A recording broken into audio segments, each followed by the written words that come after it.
There are only a few African queens that come to our attention during the medieval period of West Africa, but none of these queens shine as bright as the West African queen of Zaria.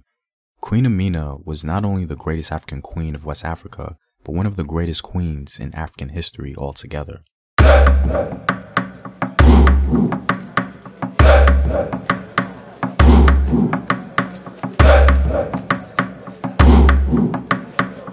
What up, African world? It's Home Team here, and I'm back at it with another video of African history, culture, and worldview. And as always, if you want to support the Home Team, you can do so on patreon.com. I have some new rewards for you guys, so be sure to check that out. Also, go to Afrographics.com, a website where you can find unique illustrative infographics summarizing African history.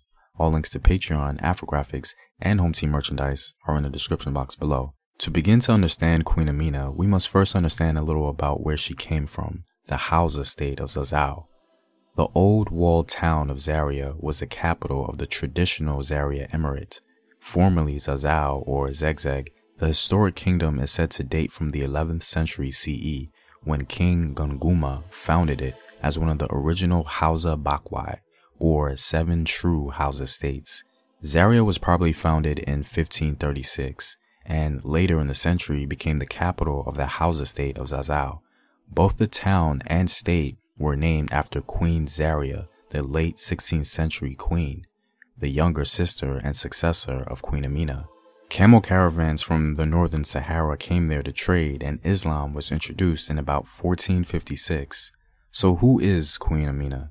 Queen Amina was a Hausa Muslim and was known as a skilled military strategist and conqueror. Oral tradition includes many stories about Queen Amina, but scholars generally agree that the stories are based on a real person who ruled in that region. The actual date of her rule is debated, but most agree that she ruled in either the 15th or 16th century. One of the earliest sources that mention Queen Amina outside of oral history is a map made by the Portuguese called the Planisphere of Domingos, which was made in 1573 and names a place in Africa called the Castelo de Mina, or the Castle of Amina. Her father, King Turunku, and her mother, Queen Bakwa, were the 22nd king and queen to rule in Zaria. After her parents died, her brother became king, and Princess Amina served as a leading warrior in her brother's cavalry and gained a lot of attention and notoriety for her military skills. It was after the death of her brother that Queen Amina became sole ruler of Zazzau. Amina controlled many of the trade routes in the region and conquered as far as Nupe in the south and Kwarafa. She's believed to have trained her own cavalry, and she built walled forts around each area that she conquered, which she named Ganuwar Amina, meaning Amina's walls.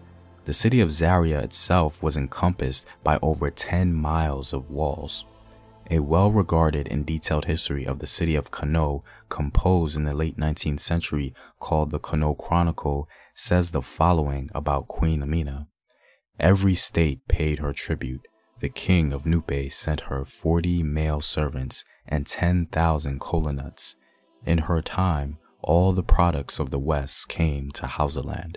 Queen Amina is credited with establishing metal armor amongst her army. She was said to wear metal armor herself. Her army also incorporated iron helmets and chainmail, which protected her soldiers well against various African armies who may have been lacking such protection, ensuring their effectiveness. Only 3 months after being crowned queen, Amina waged a 34-year campaign against her neighbors, meant to expand Zazzau territory. Her army is said to have consisted of well-trained foot soldiers numbering around 20,000 and also consisting of 1,000 cavalry troops. Muhammad Bello, the Fulani Sultan of the Sokoto Empire, has this to say about Queen Amina. Strange things have happened in the history of the 7 Hausa states, and most strange of these is the extent of the possessions which God gave to Aminatu, daughter of the ruler of Zazzau. She waged war in the Hausa lands and took them all, so that the men of Katsina and the men of Kano brought her tribute. She made war in Bachi and against the other towns of the south and of the west, so that her possessions stretched down to the shores of the sea. Even though the Hausa kingdoms developed before the reign of Amina, the Sultan of Sokoto still credits her for establishing statehood amongst the Hausa people. According to the Connaught Chronicle, Queen Amina ruled for 34 years, which allowed her to expand her influence and create trade relations with North Africa. Well, I'm all out, guys. If you like these videos and want to help out in its continued production, you can do so on patreon.com. The link is in the description box below. Know thyself. Remember your ancestors. Peace.